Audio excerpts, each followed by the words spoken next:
આપ જોઈ રહ્યા છો વિચાર ક્રાંતિ ન્યૂઝ. હું વિનોદ ભટ્ટ.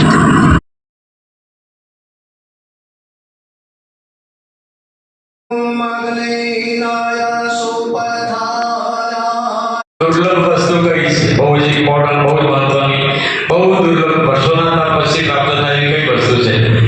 ત્યારે ભગવાને જવાબ આપ્યો કે ત્રિવિધમ દુર્લભમ લોકે પુણ્યાન પ્રાપ્યતો નારદ. હે નારદ, ત્રણ વસ્તુ છે જે બહુ દુર્લભ છે અને બહુ બધા પુણ્ય ભેગા થાય ત્યારે પ્રાપ્ત થાય છે. કયા ત્રણ વસ્તુ?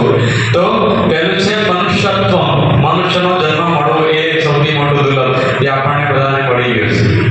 બીજું છે મુમુક્ષુત્વ, કંઈક નવું કરવાની, નવું જાણવાની જિજ્ઞાસા, એ પણ આપણા સૌની અંદર છે. અને ત્રીજું છે મહાપુરુષ સંગતિ. મહાપુરુષ, યુગ પુરુષ, પરમ પૂજ્ય ગુરુદેવ અને વંદનીય માતાજીના સૂક્ષ્મ સાનિધ્યમાં આપણે રહેવાનો અને કામ કરવાનો લાભ મળે છે.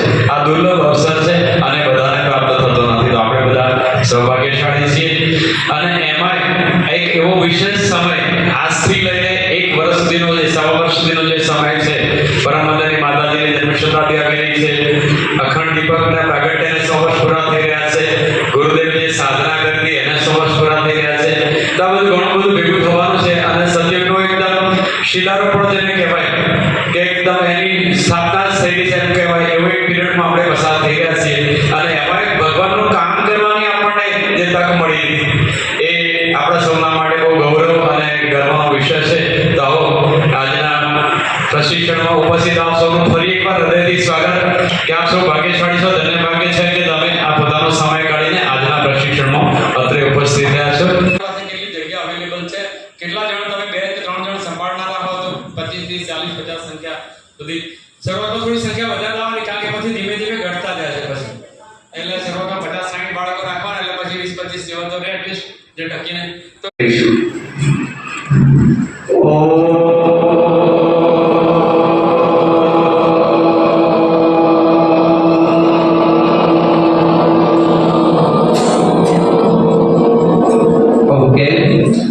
કેટલીક જગ્યાએથી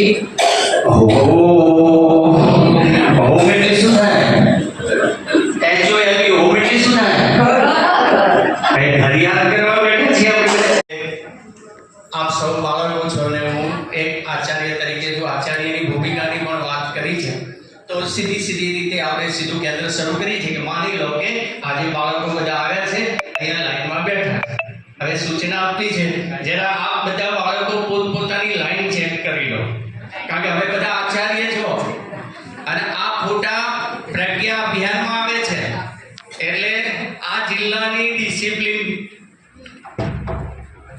હજુ જોઈ લો, જાતે જ લાવી શકશે. એટલે આજથી નક્કી કરીએ જ્યારે પણ જ્યાં પણ ઓમનો નાદ કરી ત્યારે શું બોલીશું? મંત્રમાં પણ બધાએ આજકાલ ઓમ ભૂર ભુવ, ઓમ નથી, ઓમ છે. બ્રહ્માકુમારી વાળા સાંભળ્યા છે ક્યારે? ઓમ શાંતિ. શું બોલે? આપણે બધા શું બોલીએ? તમે તો શાંતિ બોલો છો, અમારા બાજુ તો શાંતિ બોલે. મહેસાણાની ભાષા તો બધા સાંભળેલી છે. અને ચો જ્યાતા ને ચમ જ્યાતા ને ઉભારો ને હેડો.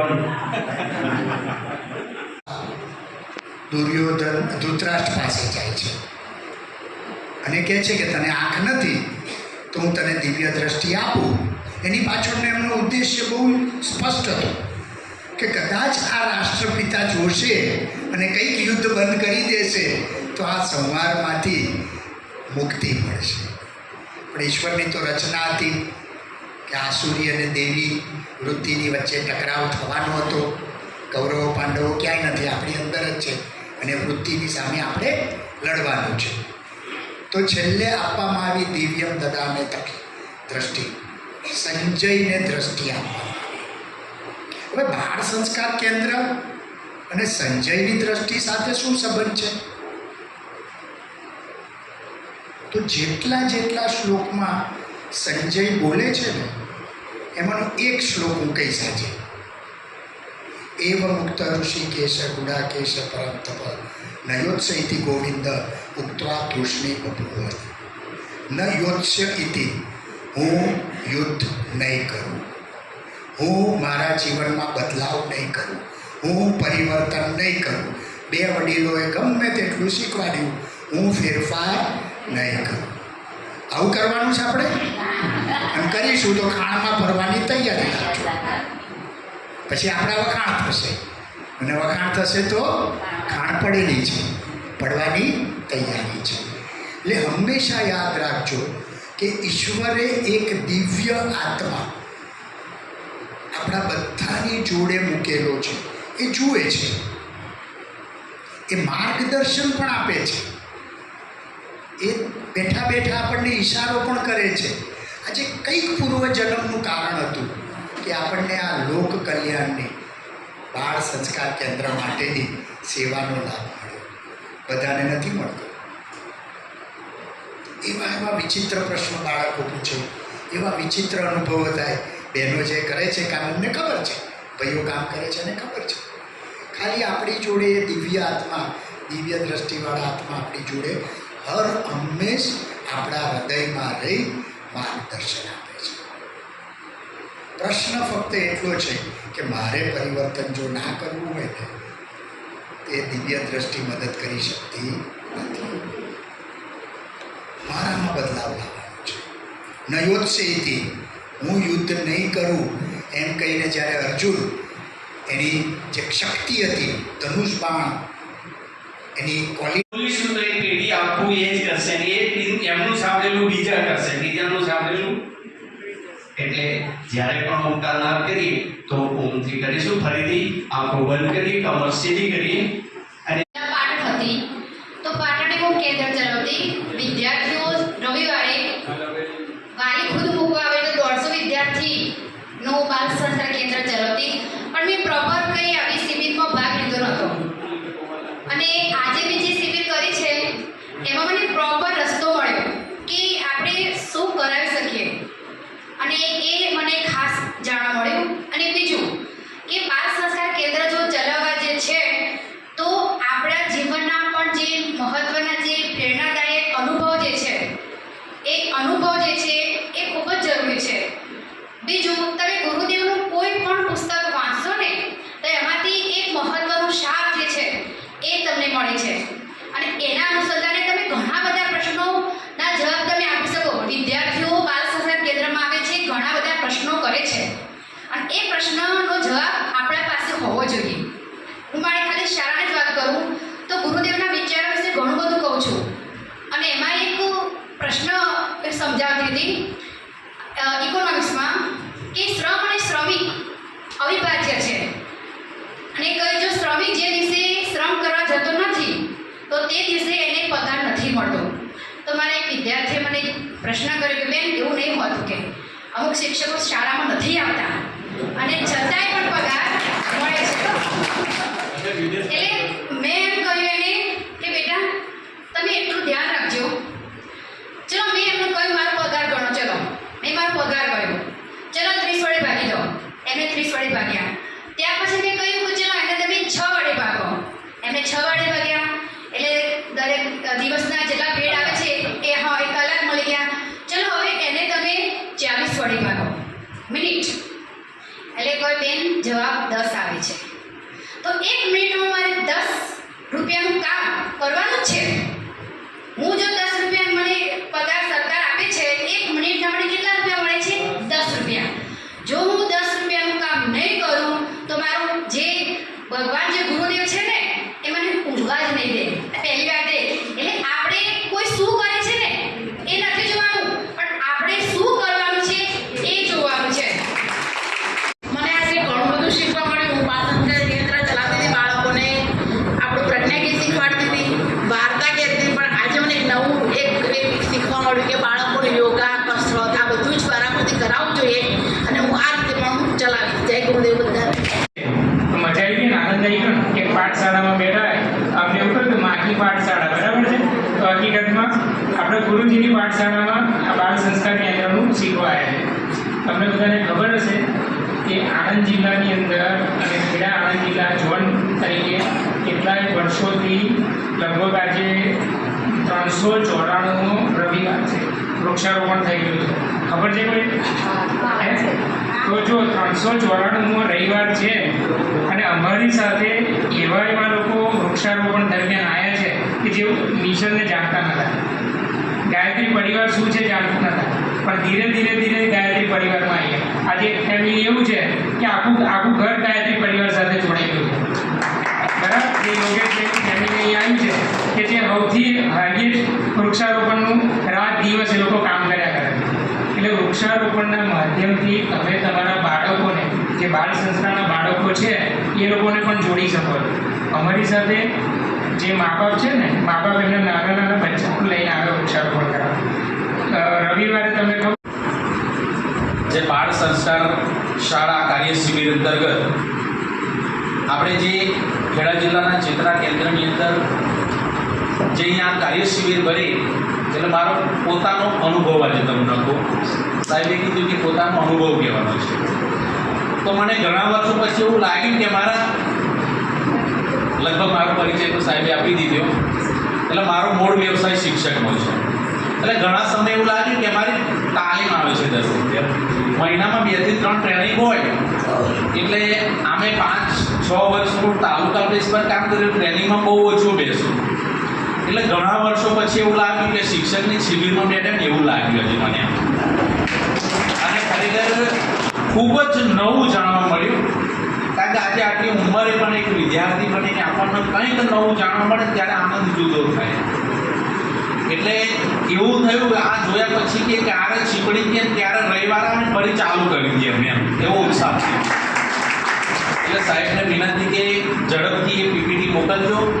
કારણ કે મારું કામ એક એવું છે કે જ્યારે ટ્રેનિંગ હોય તો ગુરુદેવની કૃપાથી કદાચ જે શિક્ષકોની મિટિંગ ચાલતી હોય ને, એટલે જેવો હું જાઉં ને ત્યાં બધા ઊભા થઈ જાય, 5 મિનિટ શૈલેષભાઈને આપી દો બોલવા એમ. એટલે કંઈક એમને જાણવું હશે. એટલે હવે આ વિષય આપણને મળી ગયો. એટલે જ્યારે ટ્રેનિંગ હોય ને ત્યારે ક્યાં તો અડધો કલાક આપી દઈએ.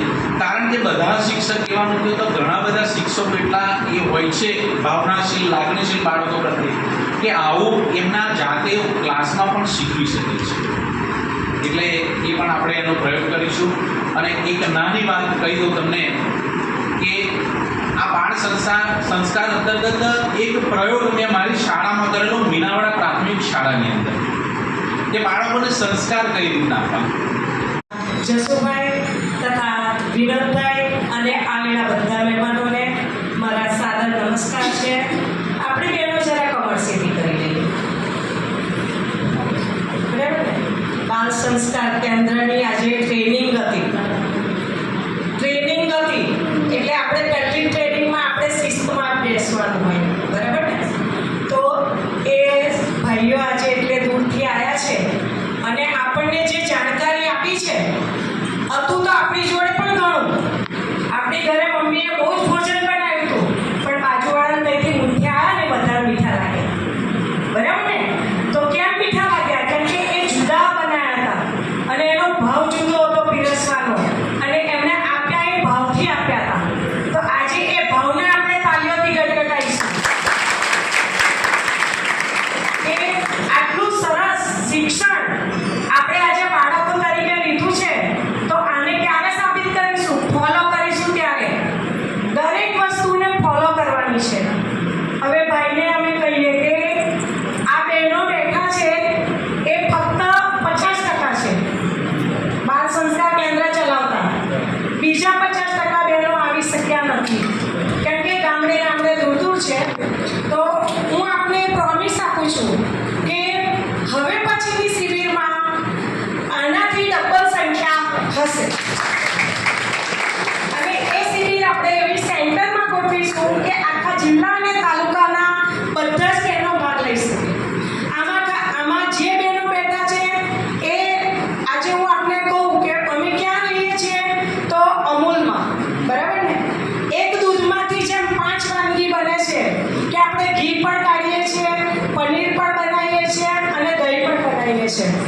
આ બહેનોને હું ગર્વથી કહું છું કે આ બેઠેલી દરેક બહેનો 1 કુંડી યજ્ઞ કરાવે છે, 5 કુંડી યજ્ઞ કરાવે છે, ગપ સંસ્કાર કરાવે છે અને બાળ સંસ્કાર કેન્દ્ર પણ ચલાવે છે.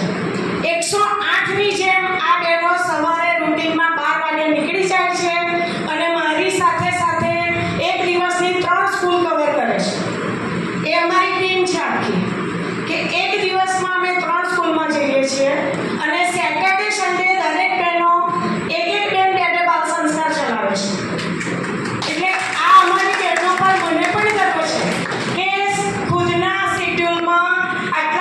આજરોજ ખેડા ઉપઝોન દ્વારા આણંદ ખેડા જિલ્લાની બાલ સંસ્કાર પ્રશિક્ષણ શિબિર નડિયાદ ચેતના કેન્દ્ર ખાતે યોજાવા જઈ રહી છે, ત્યારે આજે બાલ સંસ્કાર કેન્દ્રની જરૂરિયાત કેમ અને શા માટે ઊભી થઈ છે એના માટેની પ્રશિક્ષણ આપવા માટે આપણી પાસે એવી બે મહાન વિભૂતિઓ છે.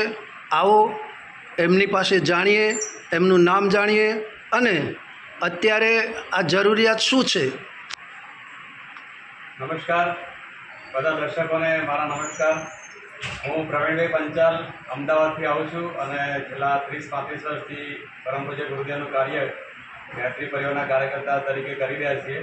ગુજરાતના વિભિન્ન એરિયાઓમાં જઈ અને બાલ સંસ્કાર અભિયાન કેવી રીતે ચલાવવું એની તાલીમ આપીએ છીએ. આજના સમયમાં બાળકોને દિશા આપવી બહુ જરૂરી છે, કારણ કે એક જમાનો હતો કે ઘરમાંથી દાદા દાદી પાસેથી કે મમ્મી પપ્પા પાસેથી માર્ગદર્શન મળી જતું હતું, પણ આજે હવે કોઈની પાસે સમય નથી, કાં તો એવું વાતાવરણ નથી, અને પરિણામે એમની પાસે હવે મોબાઈલ અથવા તો બીજા ગેજેટ્સ કે જે કંઈ છે એમાંથી શીખે છે. એટલે હવે જેવું શીખે એવું કરે. એટલે બાળકોને જે શીખવા મળી રહ્યું છે અત્યારે એ કદાચ એમને ખોટી દિશામાં લઈ જઈ રહ્યું છે, અને જો આવું લાંબો સમય ચાલે તો બાળકોની અંદર સંસ્કારોનો અભાવ પેદા થાય. એટલે એ દૂર કરવા માટે આપણે ગાયત્રી પરિવાર દ્વારા એક અભિયાન ચલાવ્યું છે જેનું નામ છે બાલ સંસ્કાર અભિયાન. તો એમાં જે સમયદાની પરિવારની બહેનો ભાઈઓ હોય છે જે એ અઠવાડિયામાં એક દિવસ 1 કલાક 2 કલાક માટે બાળકોને સાથે લઈ અને એમના સંસ્કારોનું સિંચનનું કામ કરે છે. તો એવા બહેનોને ટ્રેનિંગ આપવા માટેની આજની આ પ્રશિક્ષણ શિબિર રાખી છે, અને મને આશા છે કે એમાં સારી એવી સંખ્યામાં ભાઈઓ બહેનો આવી રહ્યા છે અને ઘણા બધા બહેનો તૈયાર થશે અને બાલ સંસ્કાર કેન્દ્ર શરૂ થશે તો આગળ જતાં સમાજને બહુ મોટું કામ થશે. નમસ્કાર.